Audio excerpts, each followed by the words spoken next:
ചർമ്മത്തിലുണ്ടാകുന്ന stretch marks പലരുടെയും അലട്ടുന്ന പ്രശ്നമാണ്. പ്രത്യേകിച്ചും പ്രസവശേഷം സ്ത്രീകളുടെ വയറ്റിൽ.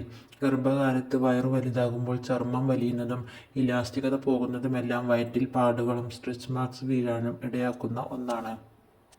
സ്ത്രീകളിൽ മാത്രമല്ല പുരുഷന്മാരിലും അവരുടെ തോളുകളിലും വയറ്റിലുമെല്ലാം ഇങ്ങനെ കാണാറുണ്ട്. ഇതിനെല്ലാം കാരണം അവരുടെ ചർമ്മത്തിൻ്റെ വളർച്ചയുടെ ഏറ്റക്കുറച്ചിലുകളാണ്. ഇതിനുള്ള പരിഹാരം എന്താണെന്ന് നോക്കാം. അതിനു മുമ്പായി ഈ ചാനലൊന്ന് സബ്സ്ക്രൈബ് ചെയ്തേക്കണേ. കൂടുതൽ പേരും സബ്സ്ക്രൈബ് ചെയ്യാതെയാണ് വീഡിയോസുകൾ കണ്ടുകൊണ്ടിരിക്കുന്നത്. നിങ്ങൾ സബ്സ്ക്രൈബ് ചെയ്ത് സപ്പോർട്ട് ചെയ്യുമ്പോൾ കൂടുതൽ വിവരങ്ങൾ നിങ്ങളിലേക്ക് എത്തിക്കാൻ അത് സഹായിക്കും. അതിനു വേണ്ടി നിങ്ങൾ എന്നെ സപ്പോർട്ട് ചെയ്യുമല്ലോ. എന്നാൽ നമുക്ക് ആ പരിഹാര മാർഗങ്ങൾ എന്തെല്ലാമാണെന്ന് നോക്കാം. ചില ഓയിലുകൾ പുരട്ടി മസാജ് ചെയ്യുന്നത് ചർമ്മത്തിന് ഏറെ ഗുണകരമാണ്. ഇതിന് സഹായിക്കുന്ന ഒന്നാണ് വെളിച്ചെണ്ണ. വെളിച്ചെണ്ണയിൽ അമിനോ ഫാറ്റി ആസിഡുകൾ അടങ്ങിയിട്ടുണ്ട്. ഇത് ചർമ്മത്തിൽ പുരട്ടുന്നത് വഴി ചർമ്മത്തിൻ്റെ ഇലാസ്തികത കൂടുതൽ മെച്ചപ്പെടുത്താൻ കഴിയും. ചർമ്മത്തിൽ അടിഞ്ഞുകൂടുന്ന മൃദുകോശങ്ങളെ നീക്കം ചെയ്യാനും ഇത് ഫലപ്രദമാണ്.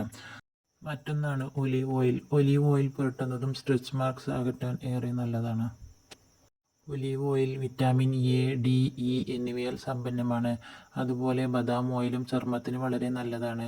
ഇവ ഒറ്റക്കോ അല്ലെങ്കിൽ കലർത്തിയോ ഉപയോഗിക്കാം. സ്ട്രെച്ച് മാർക്സ് അകറ്റാൻ സഹായിക്കുന്ന മറ്റൊന്നാണ് ഷിയ ബട്ടർ.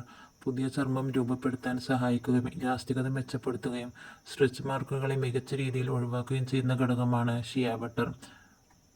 സ്വാഭാവിക ഫാറ്റി ആസിഡുകൾ അടങ്ങിയിട്ടുള്ള ഇവ ചർമ്മത്തിന് പുതുജീവൻ നൽകുന്നു. വളരെ പ്രധാനപ്പെട്ട മറ്റൊരു ഘടകമാണ് കറ്റാർ വാഴ. വിറ്റാമിനുകൾ, ധാതുക്കൾ, എൻസൈമുകൾ തുടങ്ങിയവയെല്ലാം അടങ്ങിയ ഇത് ചർമ്മത്തിന് ആൻറ്റി ഇൻഫ്ലമേറ്ററി ഗുണങ്ങൾ നൽകുന്നതിന് സഹായിക്കും. കറ്റാർ വാഴ ഇലയെടുത്ത് ഇത് മുറിച്ചെടുത്ത് അതിൽ നിന്ന് ജെൽ മാത്രം വേർതിരിച്ചെടുക്കുക. ജെൽ ചർമ്മത്തിൽ പുരട്ടി അരമണിക്കൂർ ശേഷം കഴുകാം. ഇത് വളരെ വേഗം റിസൾട്ട് തരുന്ന ഒന്നാണ്. സ്ട്രെച്ച് മാർക്ക് മാറ്റാൻ മുട്ടയുടെ വെള്ള വളരെ നല്ലതാണ്. മുട്ടയുടെ വെള്ള നന്നായി അടിച്ചെടുത്ത് സ്ട്രെച്ച് മാർക്കുള്ള സ്ഥലത്ത് തേച്ച് പിടിപ്പിക്കുക. ഉണങ്ങിക്കഴിയുമ്പോൾ ഇത് പതുക്കെ വലിച്ചെടുത്ത് കളയാവുന്നതാണ്. ധാരാളം പ്രോട്ടീനുകളും അമിനോ ആസിഡുകളും അടങ്ങിയിരിക്കുന്നതാണ് മുട്ടയുടെ വെള്ള. ഇത് ചർമ്മത്തിന് നന്നായി ജലാംശം നൽകാൻ സഹായിക്കുന്നുണ്ട്. നമ്മുടെ വീടുകളിൽ തന്നെയുള്ള വസ്തുക്കൾ കൊണ്ട് മാറ്റിയെടുക്കാവുന്ന ഒരു പ്രശ്നമാണിതെന്ന് മനസ്സിലായല്ലോ. ഇതുപോലെയുള്ള കൂടുതൽ വിവരങ്ങൾ ലഭിക്കുന്നതിനായി ചാനൽ സബ്സ്ക്രൈബ് ചെയ്ത് സപ്പോർട്ട് ചെയ്തേക്കണേ.